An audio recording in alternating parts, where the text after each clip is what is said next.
Boa tarde, tudo bem com vocês? Eu sempre muito feliz de estar aqui na companhia do Jean Lorusso, que sempre diz que está tudo certo, sob o comando aqui, levando para vocês um bom programa sobre espiritualidade, eu acho que é muito bom mesmo, e acompanhada de outras pessoas que também fazem a rádio, sempre com a melhor programação sobre espiritualidade do Brasil, e vocês brasileiros que estão aqui assistindo ao nosso programa, também no exterior, a gente tem muita gente que acompanha o trabalho aqui da Rádio Mundial. E semana passada eu fiz um programa respondendo às dúvidas dos internautas, não as dúvidas pessoais, mas dúvidas sobre espiritualidade que me mandam por e-mail, ou as pessoas me perguntam durante as consultas que eu faço, os atendimentos que eu faço de mapa astral. E hoje, antes de eu falar sobre algumas perguntas, lembrando que hoje é o dia de São José, e hoje também é o dia de Saint Germain. Lembrando que hoje, 19, 20, até 21, 22, a gente tem o Ano Novo Astrológico. Então, hoje é dia de São José e de Saint Germain, esse personagem assim tão interessante, se bem que eu tenho as minhas ressalvas aí, tanto que eu levei o meu filho, eu batizei meu filho na Grande Fraternidade Branca, isso há 25 anos atrás, respeito muito a ideia de Saint Germain, mas quando eu passei a pesquisar ele com mais profundidade, que eu passei a estudar o Conde de Saint Germain, ele assim, é um personagem que a gente tem que tomar muito cuidado também. Eu não vejo assim, respeito às pessoas que gostam, que acreditam, que quase que o veneram, mas eu tenho assim também o meu pé no chão quanto ao conhecimento depois que eu tive, né? Ele foi um conde, se eu não me engano, ele nasceu na Transilvânia. Depois ele frequentou aí as grandes cortes da Europa. Ele chegou a ser preso algumas vezes. Algumas pessoas desconsideravam ele, achavam que ele era mais do que um mago. Ele tinha algumas questões aí mal explicadas. Dizia que ele transmutava o chumbo em ouro, inclusive ele teria feito vários aspectos nesse sentido. Era um homem de muito conhecimento, é verdade. Diziam que ele não comia e não se alimentava. Eu já tenho as minhas restrições, não sei se eu posso colocar aí. Eu não tenho fatos históricos para comprovar, então eu tenho as minhas ponderações.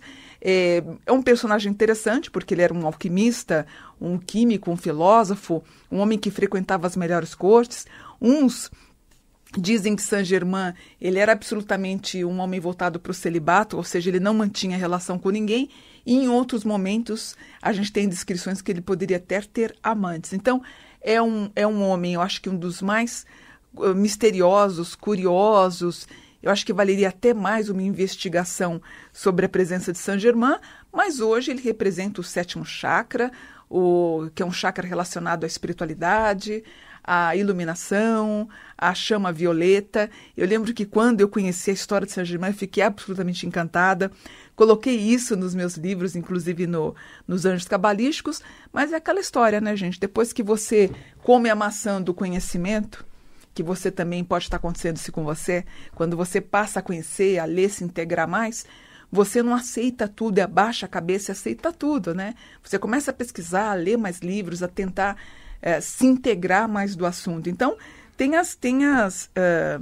algumas ressalvas. Os místicos, os rosacrucianos adotam ele como um grande modelo, a teosofia de Helena Blavatsky também, mas aí é o caráter, caráter não é bem a palavra, né, da cara, não é bem isso, mas vai da questão de fé de cada um. Dizem que ele teria aí sempre por volta dos 45 anos e ele não envelhecia. Alguns dizem que ele teria mais de 100 anos, 200 anos, aí eu acho um pouquinho de exagero. Mas o Conde de Saint Germain, em síntese, ele viveu até por volta de 87, 88 anos, teve alguns problemas aí, como eu falei para vocês. Diziam que ele tinha uma coleção de diamantes imensa, que ele presenteava as pessoas da realeza com os diamantes. Outros dizem que não passava de pedras, e ele morreu, inclusive, muito pobre, né? Então, por isso que eu tenho assim, a gente precisa tomar muito cuidado com o que a gente escuta, mas vale a intenção. Eu acho que, para mim, um personagem que foi pouco considerado, que ele poderia ter sido aí um grande personagem místico, poderia ser Nostradamus, né? Um homem que desvendou, que escreveu, que publicou tanta coisa relacionada ao futuro. Ele tem pouco espaço, na minha opinião, tem pouco espaço aí para a mídia, né? E, inclusive, lembrando aqui o que eu anotei, Por que eu falei de Saint-Germain? Porque ele é tido como alguns espiritualistas acreditam que Saint-Germain teria sido o pai de Jesus. Ele chegou a dizer isso, inclusive nas cortes que ele frequentava europeia, ele dizia, eu ainda acho que houve um tom um pouquinho, não de brincadeira, mas ele querendo provar que como ele era um imortal, ele se dizia imortal, ele disse que ele era o pai de Jesus, que eu tenho as minhas reservas aí quanto a isso. Bom, e durante a semana eu faço os atendimentos, como vocês sabem. E uma das coisas que está me chamando muita atenção, gente, é o fato da família ela entrar na vida das pessoas não como um valor, em alguns casos, de agregar um poder muito positivo. Mas eu vejo as minhas clientes, tanto os homens como as mulheres, eu vejo há uma forçação de barra para aceitar uma coisa que às vezes não é legal. Eu me lembro, quando eu era menininha, pequena, devia ter uns 7, 8 anos, eu me lembro do meu pai me obrigando a ir na casa dos meus avós, na verdade era a casa do meu avô. Eu não gostava. Na verdade, aliás, eu tenho profunda mágoa sobre isso, mas eu odiava, para falar a verdade. Você fala, Mônica, como é que você, estudiosa de anjo, fala que você tem ódio no coração? Eu não tenho ódio, não tenho nada, simplesmente eu transmutei todo esse sentimento. Mas eu, menina, eu detestava. Eu lembro quando a gente ia almoçar na casa do meu avô, eram 11 filhos dele, né? O meu pai em que se incluía, eles ficavam almoçando, e as mulheres e os netos, né, do patriarca, nós ficávamos na cozinha. E nós ficávamos esperando eles terminarem de almoçar, para depois a gente almoçar na cozinha. Eu lembro que minha mãe ficava muito revoltada com isso. Então, toda vez que no domingo, a gente tinha que ir para aquele lugar para esperar eles almoçarem. Na verdade, não era nem o resto da comida em si. A comida era a sobra do prato das pessoas. Olha o absurdo. Era um machismo, era um sistema patriarcal tão duro. E eu lembro que minha mãe ela era muito deixada de lado, porque ela tinha passado por um casamento e meu pai seria o segundo marido da minha mãe. E ela era vista como uma prostituta, isso há 40 e poucos anos atrás, gente, era muito triste. Então nós ficávamos na cozinha, junto aos outros primos, né? E eu lembro de um dia minha mãe pegando um pacote de macarrão, quebrando e falando, meus filhos vão comer pelo menos macarrão com manteiga, porque a gente tinha que esperar a sobra das pessoas. Quando eu lembro disso, você fala, por que você está falando isso? Porque não entra na minha cabeça o marido ou a esposa obrigar, ou o marido obrigar a esposa e os filhos irem para a casa dos pais, ou a esposa obrigar o marido e os filhos irem para a casa dos pais dela. Gente, pelo amor de Deus, cada um faz o que quiser. O sistema familiar relacionado à espiritualidade tem a ver com você, sua esposa, você, o seu marido, seus filhos, debaixo do teu telhado. Fora isso, o que está em redor, é como se fossem ramificações. O quem você tem que preservar, dar sua cara para bater, preservar. Eu, pelo meu filho, eu morro pelo meu filho. Eu tenho a minha irmã que mora comigo, os meus animais, os meus que eu, aliás, acabei de passar na feira da Luísa Mel, todos os adotados que eu tenho em casa. Passei lá, dei um beijo nela, tá linda, eu até vou ver se eu adoto mais um, inclusive, que eu gosto muito do trabalho dela, eu acho que a gente tem que se dispor a isso também. Então moro eu, meu filho mora em São Paulo agora, a minha irmã, e a gente tem um núcleo muito... Esse é o meu núcleo que eu tenho que defender como eles me defenderiam também. Por exemplo, eu tenho um parente perto de mim, toda vez que ela fala que vai na minha casa, já me dá um nó no coração, porque eu sei que eu vou ter problema, eu sei que eu vou acabar ficando triste, porque elegantemente eu tenho que baixar a cabeça para não criar problema, porque eu acho ela muito invasiva. Então, a última vez eu disse, não, você não vai na minha casa. Isso criou um bafafá na minha casa tremendo.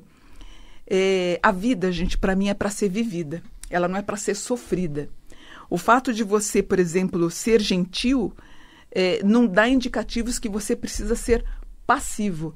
Eu sou gentil, mas eu não posso baixar a cabeça também toda hora. Eu sei o seguinte, existe um ditado popular que fala que quem bate esquece e quem apanha não esquece. Por que eu estou falando isso? Às vezes a pessoa faz malcriação. Eu recebo nos meus atendimentos as pessoas reclamando da sogra, que ela é muito invasiva na casa.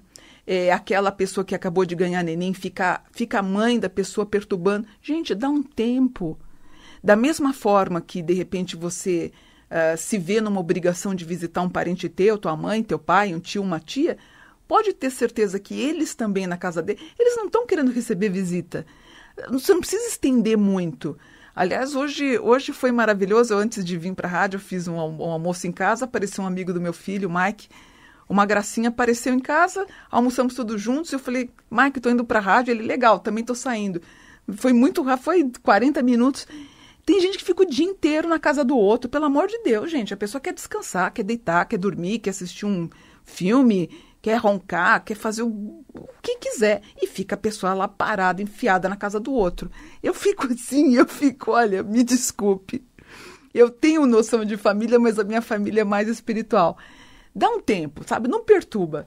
Não obrigue teus filhos. Toda vez que eu falo de obrigar os filhos a visitar os parentes, eu lembro eu sendo obrigada a ir na casa de uma família que na nossa presença só falava italiano. Meu avô nunca me pegou no colo. Os meus tios, eu tenho uma ligação até relativamente fria, porque a gente mal conviveu. Eu lembro da minha mãe apanhando, gente. Minha mãe apanhava, tanto do meu pai ou dos irmãos, porque minha mãe era uma mulher que já havia sido casada com uma outra pessoa, tinha uma filha, a família tradicional italiana não aceitava isso, coitada, eu lembro da minha mãe apanhando. Quer dizer, para que forçar essa natureza? Hoje eu não sei dessa história de, sabe, de você ter que aturar uma situação familiar, porque você não vai acumular karma. Você tem que transformar essa ideia de sofrimento em dharma. Ou seja, quando eu tenho uma união familiar, eu não tenho... Em 25 anos da existência do meu filho, eu briguei com ele 2 vezes, gente. Isso não é ter paz? 2 vezes por pouca coisa, por 2 bobagens que aconteceu. Você sabe, você ter 25 anos na qual sua relação de mãe e filho, você brigar 2 vezes com a pessoa, é maravilhoso. Com a minha irmã, assim, há anos que eu não tenho um desentendimento com ela. Não digo nem brigar, digo até desentendimento. O que estou falando a nível espiritual? Não provoque a pessoa e a force a agregar um valor que não é teu. E a outra ponta também, você, por exemplo, que é recém-chegada numa união, e você tem o teu ex-marido que está se separando, por exemplo, você forçar uma barra e tentar entrar na vida do teu namorado, e ele está se separando, você tentar fazer um vínculo com a filha, com o filho, você tentar um vínculo com a sogra, o sogro. Dá um tempo, vamos com calma. Família é para ser curtida, tem que ser uma coisa muito gostosa, tem que virar uma grande amizade. Na minha opinião, eu acho um grande erro você forçar. Se a tua filha falar, ai pai, eu não quero ir, a casa do vô é chata, respeita, sabe, respeita. É a mesma coisa alguém me obrigar a assistir um show que eu não quero. Sei lá, um show de um cantor, de uma cantora, eu ficar lá 40 anos, eu não vou aguentar, gente. Eu também não vou obrigar ninguém a, de repente,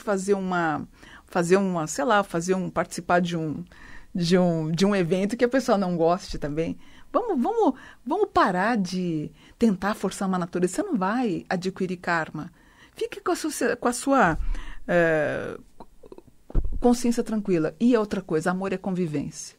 Você ama com aqueles que você convive. Não adianta você ter que ser obrigado a ir visitar um vovó, tio, você não tem convivência. Ah, mas a ideia é você agregar valores positivos. É muito bonitinho. Família é muito linda, sabe aonde? No álbum de fotografia. Porque na vida real, cada um no seu canto, cada um no seu quadrado. E espiritualmente também, você consegue obter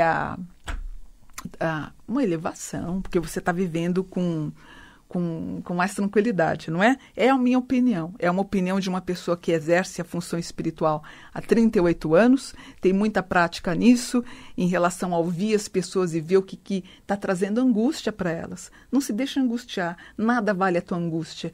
Eu sou espiritualista, acredito em vida pós-morte, acredito, mas vamos viver essa. Essa aqui também é boa. Basta a gente aprender a saber lidar com esses momentos e não forçar a natureza de ninguém. E aí cada um vai resolver o karma, os karmas, os dharmas, as possibilidades, as impossibilidades. E toda vez que eu falo sobre isso, eu lembro do Chico Xavier, que ele teve uma indisposição familiar com a família dele, que não aceitava a espiritualidade. Ele saiu da cidade e foi tocar a vida dele. E ele quebrou, um tempo, por anos, ele quebrou um vínculo com a família. Se ele, que é considerado um santo, ele fez, por que você não pode fazer?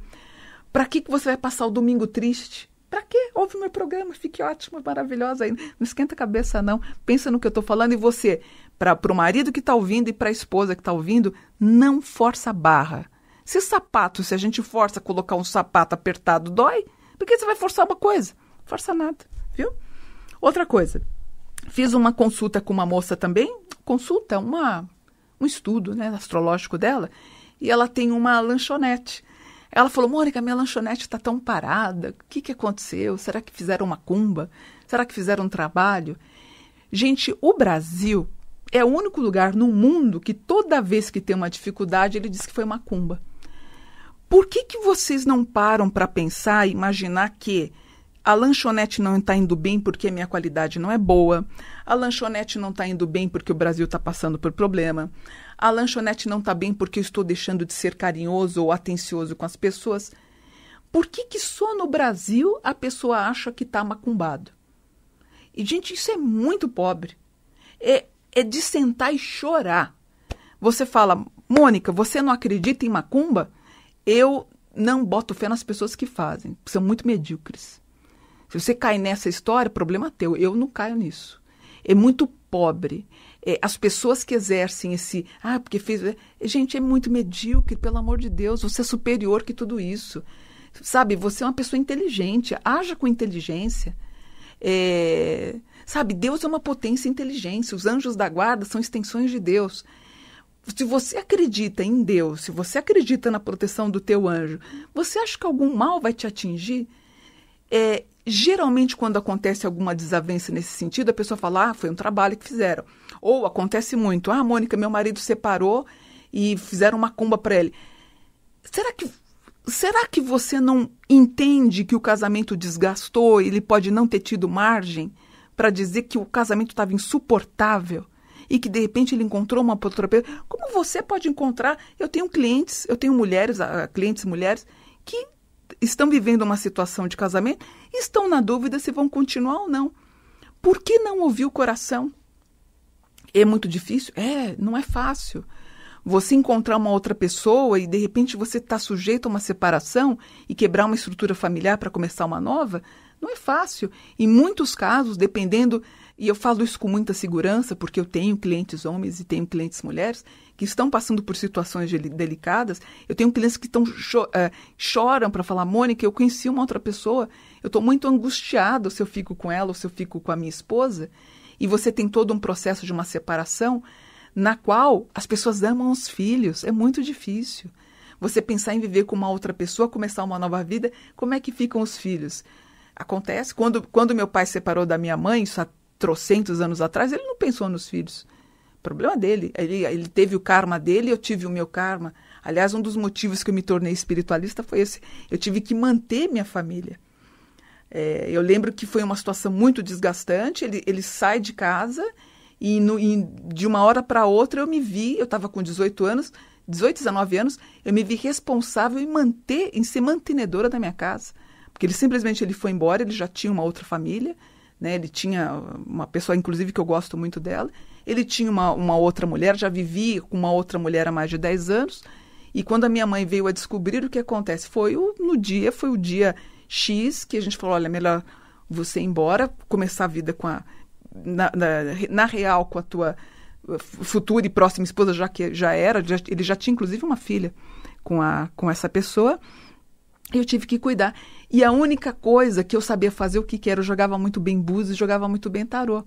E a partir daí, já que ele nunca pagou pensão e essas coisas todas para minha mãe nem para nós, eu precisava fazer alguma coisa para manter minha família. E no que eu era boa? Em falar sobre espiritualidade, jogar búzios e tarô. Penei, viu, gente?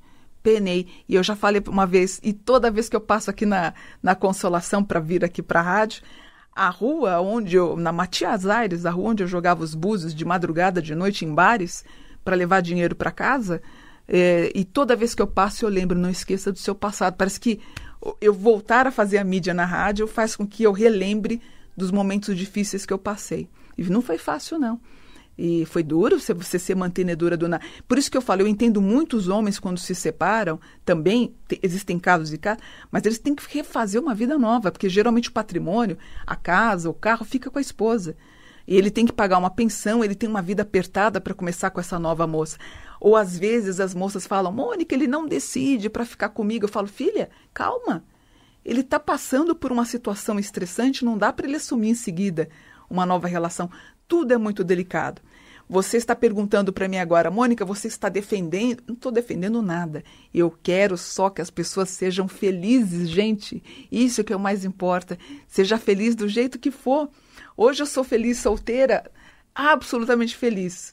Toda vez que eu não tenho um dia que eu acordo e falo, graças a Deus, mais um dia a ser vivido. Estou muito feliz solteira. Eu vejo, gosto tanto dele, o padre Fábio de Mello. Ele está solteiro, ele é solteiro, ele é um celibatário, ele não está feliz. Ser solteiro não é o fim do mundo. Você fala, Mônica, mas você está com 50 e poucos anos, solteira mesmo que você tem que ficar. Mas quando eu separei, eu estava com 40. E optei por ficar solteira porque é bom demais. É uma opção em estado de espírito. Não sofra, gente. Não sofra por pouca coisa. Levanta a cabeça, ergue os olhos para o céu, sabe? Faz essa movimentação e seja perseverante nos teus negócios. Se o negócio não está ruim, persevere. Manda bala. Acredite. Eu quando eu fui... aqui, ó, bonitinho. Ó, quando eu fui lançar o meu livro Anjo Cabalístico, que ninguém me ajudou, eu entreguei de banca em banca de jornal em consignação e foi parar na mão do Jô Soares. Ele me chamou, eu nem conhecia direito o Jô. Tomei um susto na explosão que deu em vendas. Quando eu fui entregar nas bancas de jornal, eu estava com um carro com motor fundido, o carro mal andava. É a vida, é assim. Tudo tem que ser vivido e tudo vale a pena se você tiver amor, né? E isso que eu queria falar para vocês. E para variar, o tempo está acabando e eu falo a beça. Eu vou deixar meus contatos. Eu tinha um monte de pergunta, mas semana que vem eu volto, continuo respondendo a perguntas de vocês, tá bom? E deixa eu deixar meu contato se vocês quiserem falar comigo. Eu tenho aqui o telefone da editora. Se você quiser fazer um atendimento de mapa astral, que eu amo fazer mapa astral, faço de segunda a sábado, maravilhoso. Eu faço das 10 até as 10 da noite, todo dia. Graças a Deus, agenda lotada. As pessoas são... os meus consulentes são os meus grandes amigos, assim, é uma turma maravilhosa e dou os cursos de tarô também.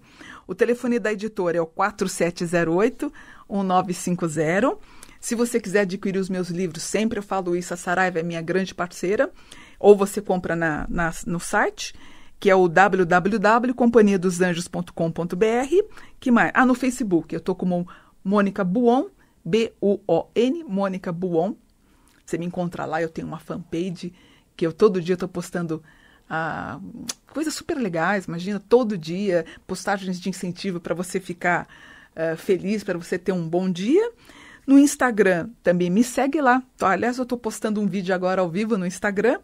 Você me encontra no Instagram como Mônica dos Anjos 72. Mônica dos Anjos 72. E no YouTube, onde você vai encontrar esse vídeo, também na minha página, clica lá, ou digite, né? Clica não, digite. Mônica, B-U-O-N, Mônica Buon. O Jean, ele faz a gravação para mim, ele já deu já fiz um sinalzinho de curtir, tô bonitinho na mão dele, eu tô tranquila, porque ele faz um trabalho maravilhoso. Aliás, a nossa página no YouTube está crescendo bastante. Faça sua inscrição lá por causa do Jean. O Jean, com as postagens do vídeo, está deixando o nosso canal bem legal. E é isso. Vamos em frente, né? Espiritualidade. Piro é fogo. Fogo é colocar algo em atividade. Vamos em frente, gente. Vamos ser felizes.